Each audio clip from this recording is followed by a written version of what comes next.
মাতা সীতা তো মাত্র একজন পুত্রেরই জন্ম দিয়েছিলেন, তাহলে লব ও কুশ এই দুই ভাই কিভাবে জন্মালেন?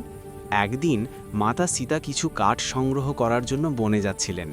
যাওয়ার সময় তিনি মহর্ষি বাল্মীকিকে অনুরোধ করেছিলেন যেন তিনি লবের দিকে একটু খেয়াল রাখেন। কিন্তু সেই সময় মহর্ষি বাল্মীকি কোনো গুরুত্বপূর্ণ কাজে অত্যন্ত ব্যস্ত ছিলেন, তাই তিনি শুধু মাথা নেড়ে সম্মতি জানালেন যে লব সেখানেই থাকবে। যখন মাতা সীতা রওনা হলেন, তখন তিনি লক্ষ্য করলেন যে মহর্ষি বাল্মীকি তার কাজে সম্পূর্ণভাবে মগ্ন। তাই তিনি মনে করলেন লবকে নিজের সঙ্গে নিয়ে যাওয়াই শ্রেয়। এই ভেবেই তিনি লবকে সঙ্গে নিয়েই বনে চলে গেলেন। মহর্ষি বাল্মীকি খেয়ালই করেননি যে লব তার কাছে নেই। কিছুক্ষণ পর যখন তার মনোযোগ সেদিকে গেল, তখন তিনি দেখলেন লব সেখানে নেই। এতে তিনি খুবই উদ্বিগ্ন হয়ে পড়লেন। তার মনে ভয় ধরল, কোথাও কোনো বন্য জন্তু লবকে তুলে নিয়ে যায়নি তো।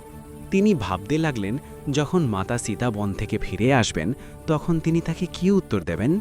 এই ভয়ে ও অনুশোচনায় তিনি অত্যন্ত ব্যাকুল হয়ে উঠলেন। তখনই মহর্ষি বাল্মীকি পাশে পড়ে থাকা কুশা ঘাস তুলে নিলেন এবং মন্ত্রোচ্চারণ করে এক শিশুকে সৃষ্টি করলেন, যে দেখতে একেবারে লবের মতোই ছিল।